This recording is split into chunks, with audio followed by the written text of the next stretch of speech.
Welcome to the Evolution of Self. I'm your host, Isabel Palacios, and this is the Taking Back Your Power podcast.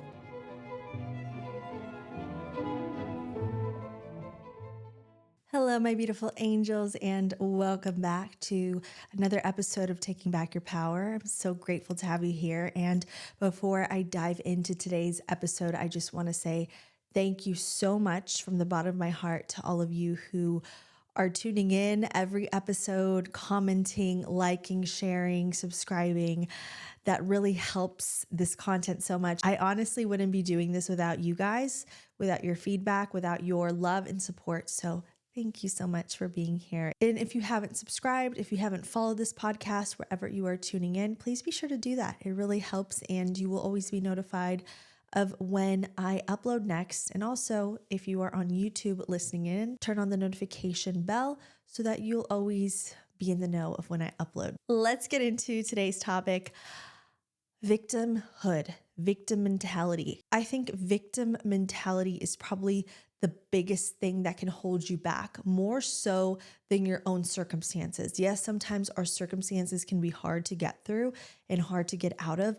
But the thing is, a lot of times we view these obstacles in our life as so much bigger in our minds than they are in actuality. I am 100% aware that a lot of people may not like what I say about victim mentality. I don't want any of this to come across as victim blaming. I think that by me talking about this, it would help somebody who feels like they're in the thick of victimhood or victim mentality and they're trying to get out of it, and have reflected and have done some self-reflection so that they can overcome these obstacles in their mind. And of course, things are always easier said than done. I don't know your exact situation, but I can speak from my own experiences and things I have taken away from dealing with my own coaching clients. Yes, this is a heavy topic for me because it is something that a lot of people take personally and take to heart. But just know that it's all love here. Everything is with the best intentions. And if the advice works for you, great. If it doesn't, I understand. So let's get into it. I have always loved this quote. I think it was by the poet or the philosopher Rumi. And it is, live as if everything is rigged in your favor. And I even adopted it. I put it on my bio. And especially when I was heavily in the new age, it was kind of like my mindset. What helped me move through difficulty and navigate difficulty in my life was always to have the mindset that everything, good or bad, this is how I interpreted that quote, everything good or bad is ultimately in my favor. And I believe that we have to have this spirit of transformation and a spirit of limitlessness when it comes to navigating our human experience. And the reason I say this is because we are made in God's image, and God is not to be limited. And we often limit ourselves by putting ourselves in boxes, or by labeling ourselves, or by identifying with temporary things. I think we are infinite beings. We have infinite souls. When our mortal body dies, our soul lives on, and our soul continues on in a different form, is what I believe. And so we have to be cognizant of the fact that by us putting labels on ourselves, especially even as our cells are constantly changing, our cells are constantly turning over, every single day. There's not one piece of you in your body that is exactly the same as from when you were born. So we are beings that are constantly in flux. So to allow something external, an experience, perhaps it was a series of experiences, perhaps it was, our childhood, bad relationships, bad jobs, bad people that came into our life, or even results of our own actions. We cannot let those things come into our life and disrupt us and make us see ourselves as different because of these things. So you may say, well, actually, Isabel, when things happen to me, obviously we're going to change because of our experiences. And I believe that. But the thing is, we hold on to our experiences way more, and we attach ourselves. We see this thing happen to us, and it's almost like we use things that happen to us as a reason, or even as just an explanation, or almost as a scapegoat to not face ourselves and not take responsibility over our lives. I want you to think of yourself as just you, not about where you're from or where you were born or where you live or even your name, right? Our name wasn't given to us most of the time. Most of the time, our parents gave our name unless you changed your name. But the color of our hair, the color of our skin, remove those things and don't think of yourself as one of those attributes, right? And just think of yourself as you, as if you were like a glowing little ball of energy just floating around living life. And I like to think of that as kind of like your soul, just kind of like your energetic self, your spiritual self. And think about that orb. If somebody were blind and couldn't see you, maybe couldn't even hear your voice, how would they describe that orb? Let's say I can't hear anything, I can't see anything, maybe I can't smell anything, and I came in contact with your orb, right? It's a glowing little orb like this, and it comes up to me. How do you think I would describe that orb? Or how do you think other people would perceive that orb? That is you. That is your essence. That is your true self. And I think that's how God sees us. God sees us as these precious beings, maybe not as an orb, but that's just so you can understand the root of who you are when you release your experiences, when you release the things that happen to you, and when you release this external shell. It's the inner version of you that is beautiful and it's sacred. That's why I always say your true beauty, worth, and power always come from within, because that's that part, that part of you that people feel, that people connect with. People can love your hair or love your eyes or love your body or love all this, but they can't really connect with it the way that they can connect the intangible, the soul version of you. I mean, you could connect with someone in the physical. Obviously, there are physical ways to connect with people. But what I mean is that soul to soul connection. It's not easy to see, right? In other people. But you know people in your life that you have connected with on a soul to soul level. They've gone deep with you, maybe. You know them for a long time.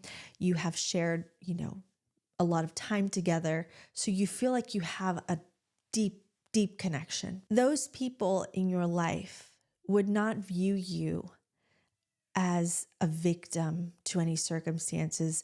Those people in your life would not see you as, oh, poor them, right? They would see the beautiful parts of you. They would see the powerful parts of you, the strong parts of you. They would see you in a different light. So now imagine you're this beautiful glowing orb, and then you have a victim complex or a victim mentality. And then that becomes kind of like a metal barrier around that orb. So now you're not floating in the ether, right? You're not floating around in the sky. All of a sudden you just plop down. You're heavy. You're heavy. You're hard to move. You can't take flight anymore. Your little orb is like, this is too heavy. A prisoner, essentially. Other people can't connect with you. You can't connect with other people. I'm not saying that this is always the case, but just an example. Maybe you feel a loss of connection with your friends or your family or people around you or with your environment and the world around you. So it's creating a disconnect. What we have to understand is the way we take back our power from victim mentality is to come back to that place of an orb. A lot of times this proverbial cage around that orb is our identities. It's our experiences that block us from being this bright little weightless being, right? This glowing orb of beautiful energy. Sometimes we pack on those metal, I'm going to call it a metal casket. We pack on a metal casket after metal casket on top of ourselves. And all of a sudden we're just there. We're just existing inside of this metal cocoon and we can't get out. But the thing is, there's a little voice inside of you that is constantly telling you that you can escape this and that you are destined for more. I think we all have it, but only few people actually listen to it. Only a few people actually allow themselves to be led by that voice. Instead, they're looking around them in this metal cocoon that they're in, and they don't know how to burst out, or they don't want to burst out, or they think they can't burst out. And that's the victim mentality, is that you have adopted things and created like this metal casket around yourself. And you've identified so strongly with the things that have happened to you, or maybe the things that you have witnessed happen to other people, or things that people have told you that you have to take on as yourself. And now they're a metal casket around you. They're like blocking out all your light. If you feel like this is you, you're heavy, you can't take flight anymore, you're stuck, it is time for you to break free of that metal cocoon, of that metal casket. Because as long as you're alive and you have breath in your lungs and you have legs, even if you don't have legs that can walk, you can still make it through. I don't care how old you are. I don't care where you come from. Because one thing that God really did for us was give us a mind that is so incredible, a mind that is able to create, a mind that's able to think, to rationalize, to imagine. And the thing is that we are so blessed, right? It's a blessing and a curse to have such a powerful mind, because that mind can either be so powerful to lock you down, or it can be so powerful to set you free. So let's talk about how to make the mind powerful to set you free.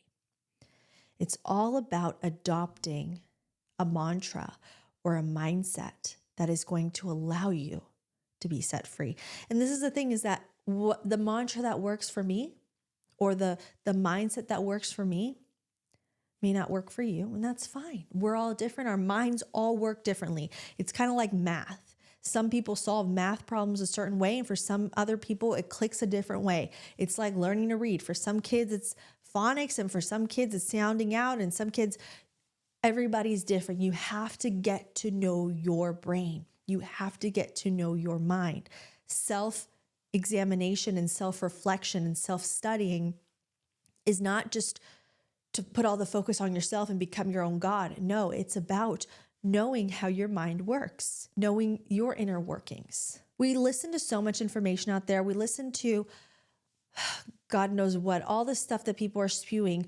Instead of taking the time to listen and to let people ingrain crap in your brain, instead start focusing on your own brain and realize how it works. And yes, I'm going to give you a little bit of tough love, because the way you've been doing things up to now hasn't been working out for you.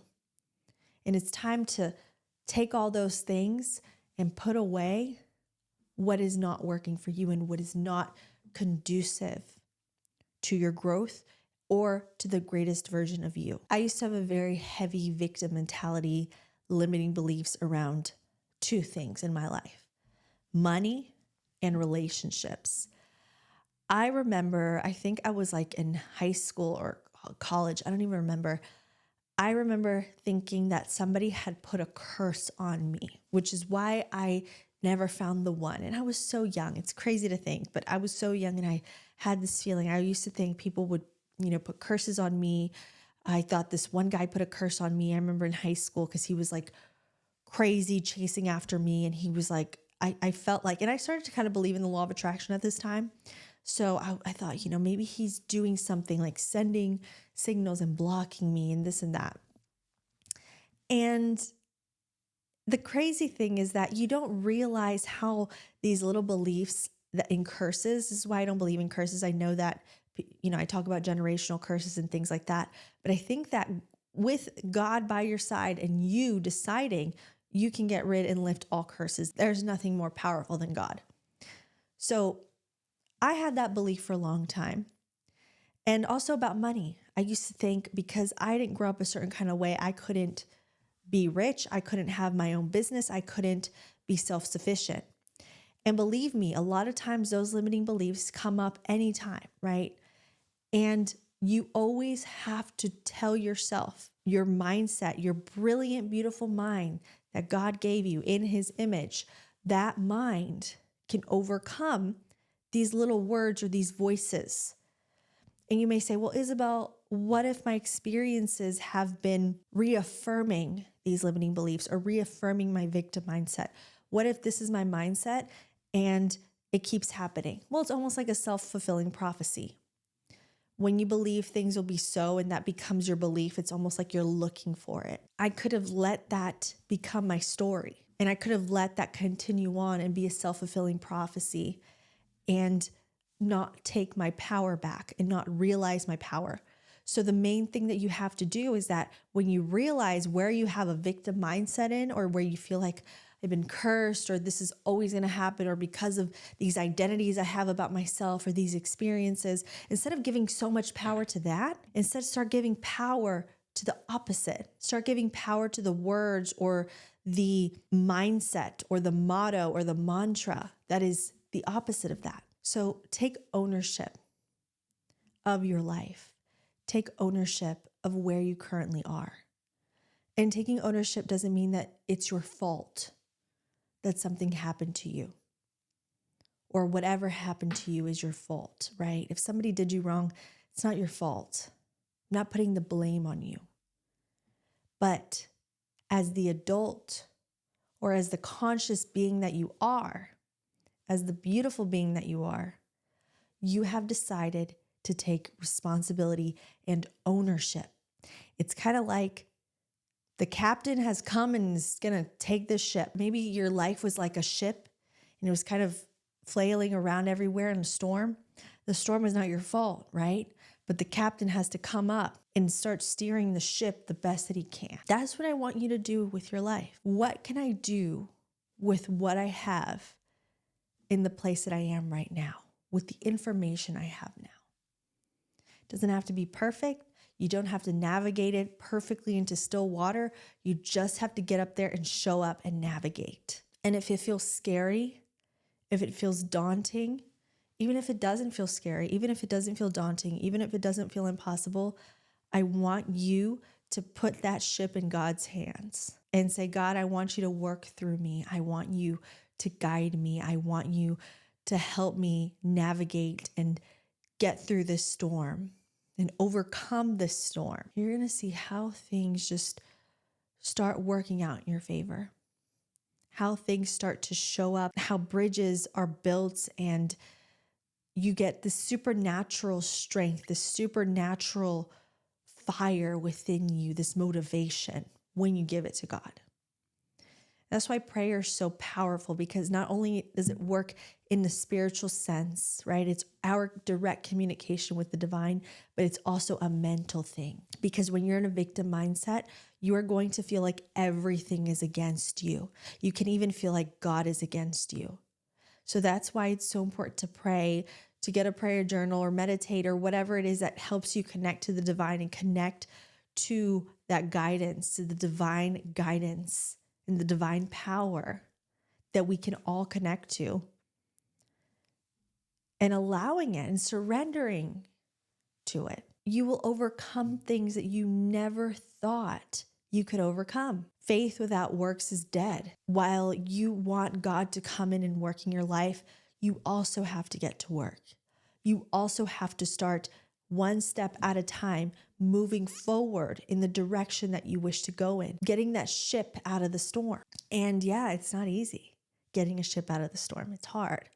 But with divine guidance and faith and the belief that things are going to be better at the end of it, even if you can't see it, but believing that it's going to get better and the storm is going to lift and the clouds are going to clear, that's faith. Once you start walking in that direction and believing good things are behind whatever struggle you're in, that's when everything changes, because you will make it through.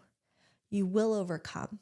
And that's what I want you to do, is work on things that allow you to create new experiences that will only supplement and make this new mindset that you are trying to cultivate Make that real. Strengthen the new mindset.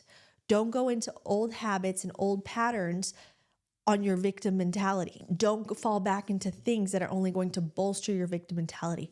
No, it's about going the opposite direction, getting away from the storm clouds and moving into the place that you want to be, that you know you should be in, that you know you deserve to be in. And yes, my dear, you are not what happened to you. You are not your struggles. You are not your past. That's one thing that Christ wanted us to be so aware of, is the fact that he makes all things new. Every saint has a past and every sinner has a future.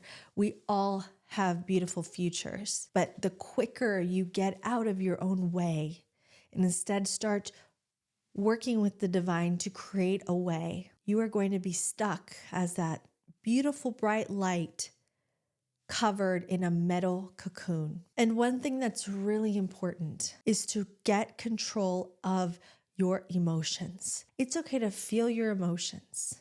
It's okay to express your emotions. I always say crying is one of the most beautiful things we can allow ourselves to do because it's like a release. But you cannot let your emotions rule over you. One thing I learned also in scripture is how our heart can be deceitful. And a lot of times it's through our pain and our suffering that people's negative words creep in, or even our own negative words creep in about our life, about our worthiness. So what's so key is that you guard your heart and that you realize that not everything needs your attention. Not everything needs your reaction. Not everything needs your energy. Not everyone deserves access to you or your heart. Guard your mind as well. Stop listening to those voices or those people or those organizations or whatever it may be that is constantly pulling at you. Stop giving these negative forces in the universe so much access to you. God created you for a beautiful purpose. And you are not going to come into your God-given purpose if you are constantly focusing on everything else and everyone else. The outside world is going to be filled with chaos, with horrible things happening, but there's a lot of stuff that's out of control.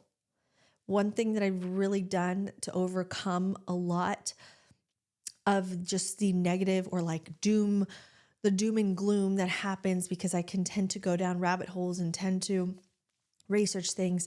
One of the things that has helped me is my relationship with God, but also realizing that I'm not meant to know all these things and I'm not meant to control these things. I am not God. I am a human being. And that is the same thing with you, is that you're not supposed to be pulled in all directions, and you're also not supposed to be put in a box, and you're not supposed to be focusing so much on things that are out of your control. Because what happens when you see something and you're powerless to do anything, it's only going to bring you back into a victim mindset. Oh, woe is me, or oh my gosh, everything is terrible, everything is bad. And the beautiful thing about life is that just as much as there is turmoil and difficulty and ugliness and horrible things out in the world, there's also beautiful things. And there's also great things. Wherever we allow our attention to divert and wherever we focus is where we're going to give our energy, and we're going to give power to those things. So release the things that are not in your control. You can't change your past. The past does not exist. Think of the fact that you're here right now and you're existing right now in the present moment as your past. It's wiped clean. But the only reason I want you to look back on your life or look on your past is either for reminiscing good memories or to learn. Learn from your past, learn from your mistakes, learn from your experiences. That is how you make that work in your favor, especially in your mindset. Remember how I said I always believe the good or bad things always work in my favor? I look back at all the things that happened to me that I had no control of, and I say, you know what? I learned so much. And I am always learning from my mistakes. If I make a mistake, I will not make it twice. I am always learning from my mistakes. And I am so adverse to suffering that anytime I go through any kind of suffering or pain, I always say, how can I alchemize this pain? How can I let this pain transform me into something good? Because your pain, your suffering is so transformative and it's not in vain. I know there's a lot of people out there who say, oh, you should live a life without pain and live this and that. I think that pain and suffering can actually make you a more beautiful, strong, amazing person. And it's not that I want you to suffer more. I don't want you to look for suffering. No, but anything that happened to you in the past that caused suffering, that caused pain, that caused hurt, use it to be a better version of yourself, to be a better human, to be a better mom, dad, husband, wife, friend, sister, brother, just to be a light in the world. Because you are a light. You're a beautiful light. And you are so much more than the emotions that you are constantly being pulled into, or this feeling like everyone's out to get you or everyone wants to hurt you. People hijack those very primitive, primal fears that we have that are built into us because we're a species that is built to survive and thrive. We were built with a survival brain. And the thing is, in modern society, especially here in the US, we live relatively comfortable lives and we don't have the threat of a leopard or a rhino coming to kill us like people have in other parts of the world. We don't have existential threats really in that way that we do, that our ancestors might have had. And that survival mechanism was ingrained in us. The thing is that people, organizations, the powers that be will always want to hijack that version of you so that they can control you, or they can make you do what they want you to do so that you become like a minion for them. Or they want you to become a customer, right? Like the beauty industry want you to become a customer. The fashion industry wants you to buy into certain trends, right? Make money off of you. They get onto your victim mindset or your insecurities and they grab you like that. So you're a customer or you're a loyal follower or whatever it may be they want you for. They can't make money off of confident, happy, at peace people or self-sufficient people. They can't. So they have to find an insecurity in you, prey on your fears, prey on your mistakes, prey on your whatever it is to get you. So be very aware of how people are utilizing your powerful life force, your emotions, your energy to their benefit. And a person who is in control of their emotions is not able to be controlled unless they implant a chip in your brain, right? But the way people have been controlled throughout history, and you may know people in your life who are maybe controlled by a partner, controlled by whatever it may be. Maybe it's politics, maybe it's, a television show, maybe it's culture, maybe it's all these different things. It's through their emotions. That's why it's so important to have a firm foundation. My foundation comes from God. My foundation comes from my identity in God. And my identity is not about anything else, but as a child of God. And boy, does that feel like the biggest protection ever. It is. It is truly the biggest protection ever. When you give your life over and you start living in a way that connects you more with God and brings you closer to God, there's nothing in this world that can stop you. It's truly, truly amazing. And I want you to see that version of you. The true you is that beautiful orb of light. And yeah, a lot of people may not see your orb of light because people can only meet you at the depth that they have met themselves. If they have not discovered that beautiful light within them, then they can't see it in you. So don't take offense to it. Don't take it personally. Everyone is living their life according to their own perception, and everyone is perceiving everything from their life, right? So whatever anyone says about you or how they treat you has way more to do with them than it does with you. So always remember that. Always remember that. Don't let people's words get to you, sticks and stones, right? The old adage, it's real for a reason. Do not let people's little words affect who you are. Do not let people's actions towards you make you change the fact or see your beauty and your preciousness that God sees you as. That's why it's so important to have a relationship with your Creator, because only then do you see your value and your worth. So that is it for today, my angels. I hope you enjoyed today's episode. If you did, please give a thumbs up, leave a comment wherever you may be listening or watching, Spotify, YouTube, Apple. Leave a review if you enjoyed it. I'd love to hear from you. And thank you so much, my beautiful angels. I'm going to sign off now. It's actually really late where I am right now when I'm recording this. I really wanted to create this episode because it was heavy on my heart and my mind. So I hope you enjoyed it. And as always, I realized in my last episode, I forgot to say this, but somebody had pointed it out. And I think I was just in such a rush finishing up that I didn't say it. But always remember this, my beautiful angels, no matter who you may be in this life, no matter what you may be going through or what you look like or what you've been through, always remember your true beauty, your true worth, and your true power always come from within. I love you, and don't forget to tune in on another episode of Taking Back Your Power.